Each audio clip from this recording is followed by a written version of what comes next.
Welcome, friend, to our Are You Safe 2 channel, where we talk about safety, which is not dry and boring, and try to make it exciting, and build some Lego. So here's today's safety tip, real quick. If you're asked to wear a hard hat, wear your hard hat. Okay, so today's theme in looking at our Lego Tranquil garden is what is borrowed scenery and miniaturization. So again, welcome. Glad to have you here for the Lego Tranquil garden. Today is bag number 8. Oh, I know. However, good news. There's more sets and philosophies waiting to be shared. So please like and subscribe so you can be informed when new series of Lego builds or new ideas for safety can be shared. If you're new, my name is Todd. I'm a certified workplace safety specialist with 30 years experience in helping companies explore not only cost savings and preventing accidents, but finding solutions. Because, we're all in this together. Saving the world, one accident at a time. And let's see. During our build today, I am going to share not just one, but 2 interesting philosophies relating to the design and the experience one may have within an actual piece or healing or meditation or tranquil or Japanese, call it what you will. It's a cool garden. More specifically, it's Lego's Icon Tranquil Garden, set number 10315, with 1,363 pieces spread out over 11 bags. And the best part, all printed pieces. There's no stickers. Yes! If you're returning to the channel, or if you're a subscriber, welcome back. Joining me today are 2 special guests. And where are they? Did they show up yet? Oh no, they're over on the shelf. Hold on, I'll be right back. There you are. One of our special guests today, in real life, Hoichi Kurisu is a real-life Japanese garden designer, and he helped collaborate with the Lego design team on this set. He's got over 50 years, and in his craft, he's well known worldwide as a leading change maker. So, Master, oh my gosh, and I apologize if I'm not pronouncing the name correctly, Master Kurisu, Minifig Master Kurisu. So we'll put him here, keeping an eye on things. And of course, we do also have our other special guest. This is Minifig Mike. And in real life, Mike is also a leading change maker in his field. He's been on various jobs, some of them dirty, all of them very interesting, and has used his voice to make change in the field of the industrial trade skills and helping try to make a better place. So, where do we start today? We'll get to building and philosophizing. And if you're following along at home with the home version of the Tranquil Garden, we're on bag 8, and it's step number 95. Let's see, this one is 93, 94, 95. Here we go, bag 8. And it looks like we're going to be assembling part of the base structure. Ooh, and the legs. Ooh, that will be interesting.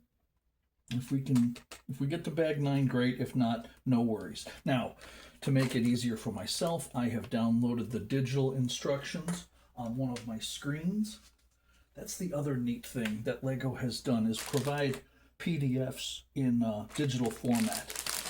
So where are we at currently? That's bag 8. Kind of sounds like bag end, but that's a whole different story for a different time. This is the base of our Tranquil garden.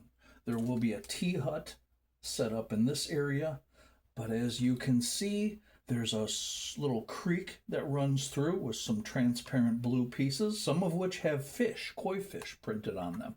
Again, no stickers.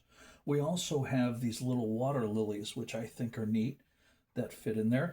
And the terrain that we worked on last time also builds it up and adds a subtle elevation. Now you're going to ask, Todd, what are these holes or squares here? And you'll find that out in a future bag that we open at a later time. So there are some rocks, and there's a little footpath here, some what are representing flagstones. And today we're going to work on the outer edge. So as we do that, we're going to share a little bit of philosophy with us here.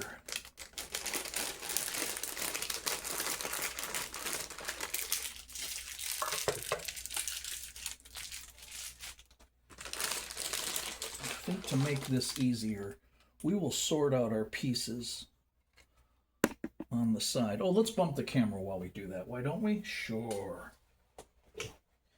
So we're going to set the base on our lap, pour out our pieces, and some, of course, will fall on the floor. And we'll get those later. So one of the philosophies in building and experiencing a Japanese garden is known as, let me get this correct here, borrowed scenery.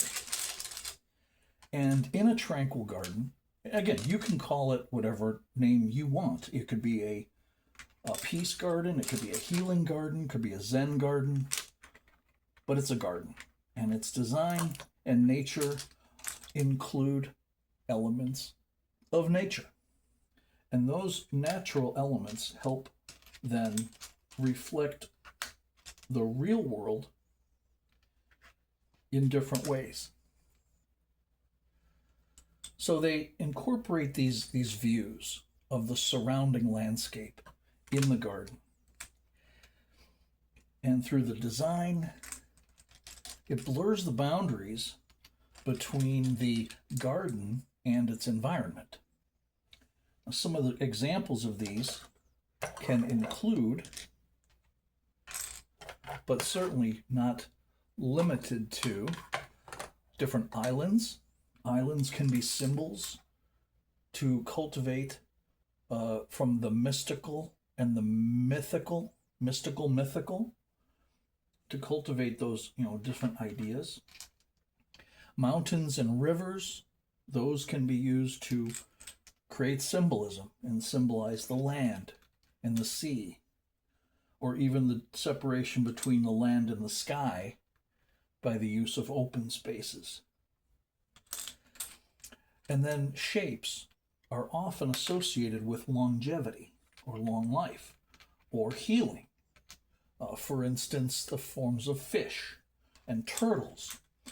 Japanese cranes are also used frequently in the design of Japanese gardens.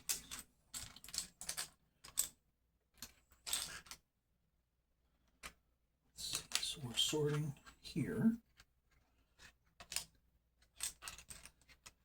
I think it would be really neat, not only to help build, but to take part in that ideas session when you're brainstorming what could we use with this plot of land, and create a garden that evokes peace, evokes meditation, could be used in a way that restores the spirit, mind, body, spirit, part of that Zen experience or Buddhist experience. I am not a Buddhist, but I know many people who are, and I do find that studying, learning about other cultures other practices helps me find my own path in my own journey in the world around us. Okay, so we're going to take these small rubber pieces and we're going to put them in this. The legs and rubber pieces we'll put in this cup. That way they won't be falling and spilling all over the place.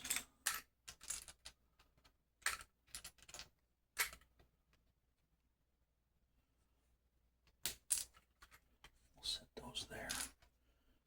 And we have large tiles, we have medium tiles, we have flat tiles, we have square tiles.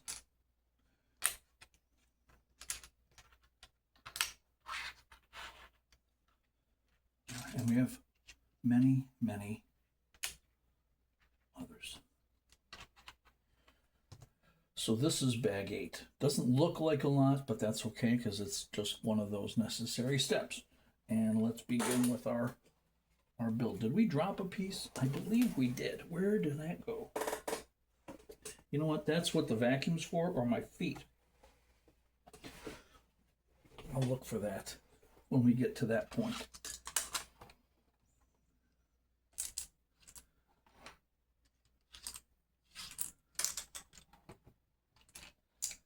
All right. The other philosophy, in addition to borrowing scenery, is miniaturization. And again, that takes real estate, limited real estate. And a Japanese garden may not be acres and acres and acres. It may just be a backyard or a very small plot of land or a corner that is designated. In parts of the world, real estate is limited. So to create a harmony garden, a peace garden, a meditation garden, they will miniaturize things from the real world into the garden. So it takes advantage of the space, and as one experiences the garden, it centers that experience. And that participant then can be enveloped in the area. Using the real world as a template, the creators then have specific framework. I should probably build as I go here. A specific framework that allows the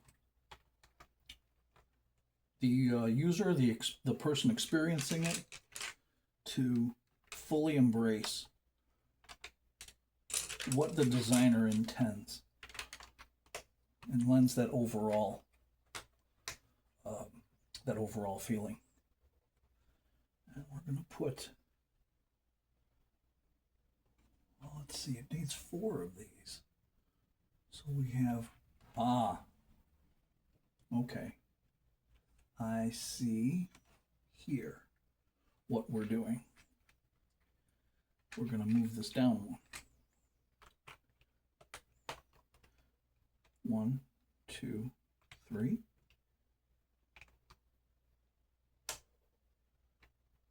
So if we're setting that up there, then we want to go 1, 2, 3. 3 studs up.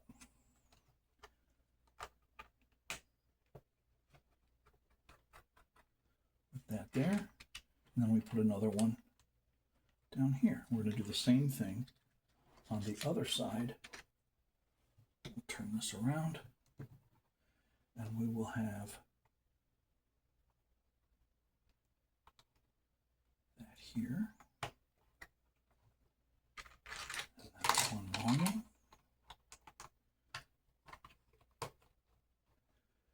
And then a 2x3 at the end.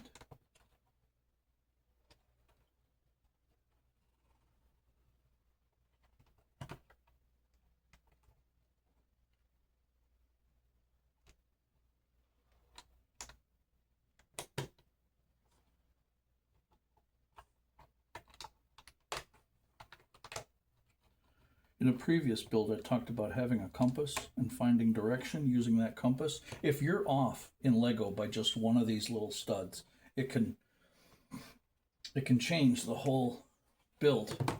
And sometimes you may not realize it for several steps later.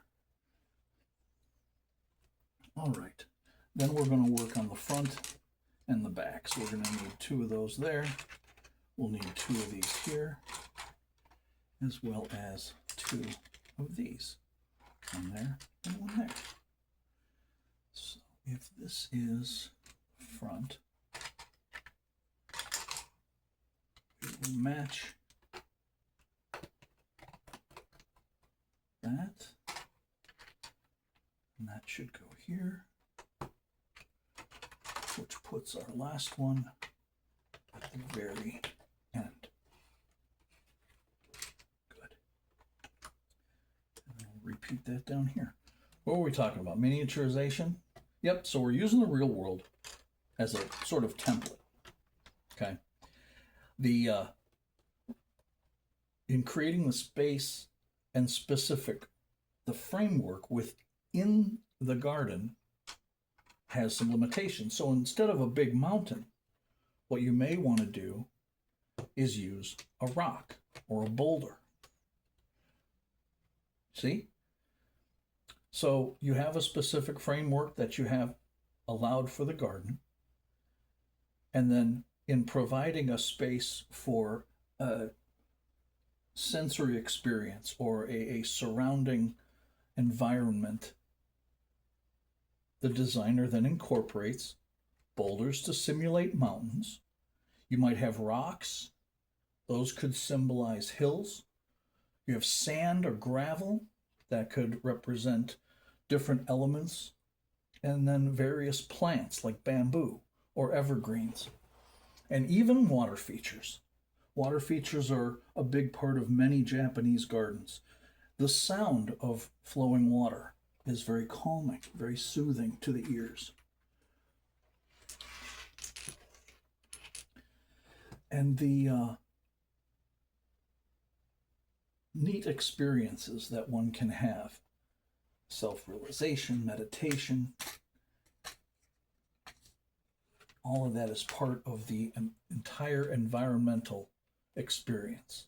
So a combination of all of these, it helps represent the larger landscape in the outside world within a smaller space.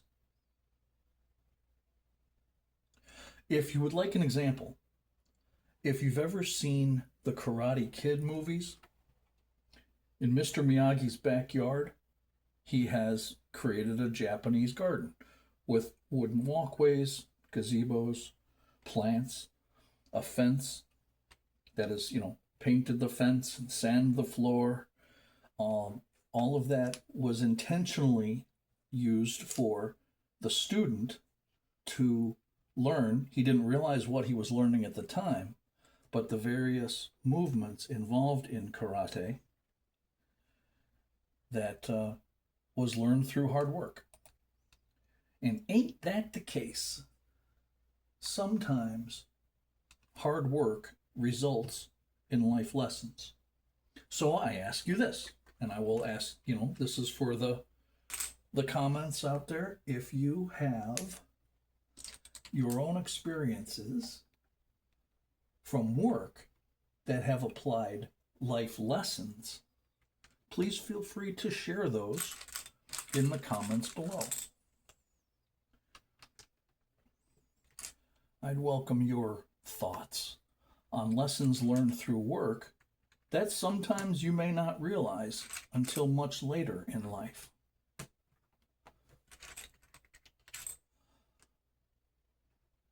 I learned about electricity as a young man when asked by my father to help paint the living room. And Mom wanted the living room painted, so what did we do? We painted the living room. And my father said, Todd, you're going to scrape the paint off of the electrical outlets and prime them to be repainted. And I thought to myself, I know what I'm doing. Now, I was young at the time, not as wise as I am now. I thought, why do I need to take the plate off of the electrical outlet? I can just scrape the paint off right here. You see where this is going? Well, as I learned, metal and electricity shouldn't always come together. And I received quite a shock. Not the shock of, oh my gosh, this is a bad idea. I learned that lesson later. After of which, I opened my eyes and there's my parents standing over me going, he's your son. No, he's your son. No, he's your son. No, he's your son. And laughing. I was okay. I mean, granted, I had received a little electrical shock, and that's nothing to laugh at the time. But years later, when I could look back and go, boy, that was really dumb. I should have known better. We can play that shoulda, woulda, coulda game all day long. So I realize I have these 1, 2, 3. 1, 2, 3.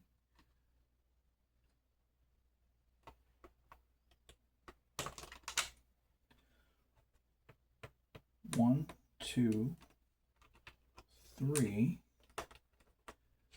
And then we're going to put these flat ones here, which leaves 1, 2, 2, 3. Aha.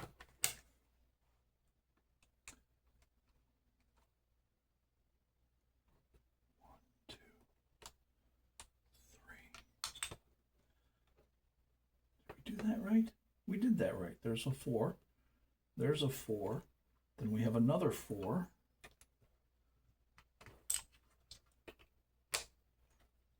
And we're going to have a 2.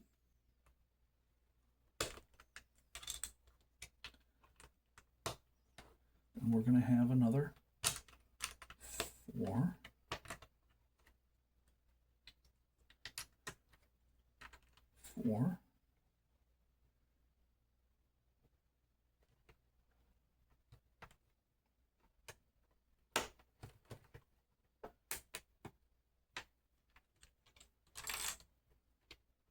And 4. And all of these then get moved over to this side. While we do this, why don't we play some wonderful, peaceful, tranquil meditation music. Now this comes from the YouTube audio library called Relaxing Piano for Meditation Music Mix.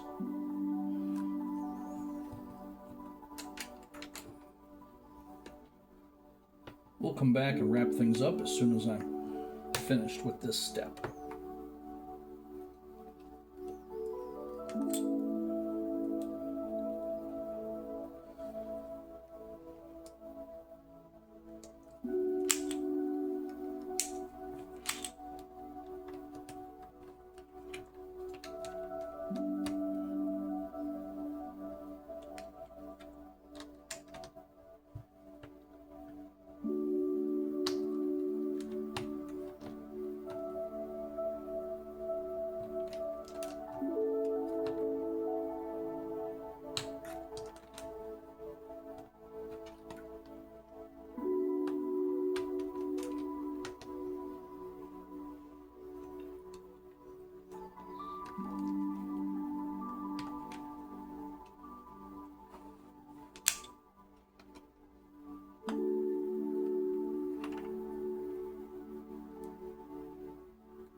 Well, that was interesting. Bag number 8 allowed us to finish the base structure, the framework, tiled that off along the top, and add some feet.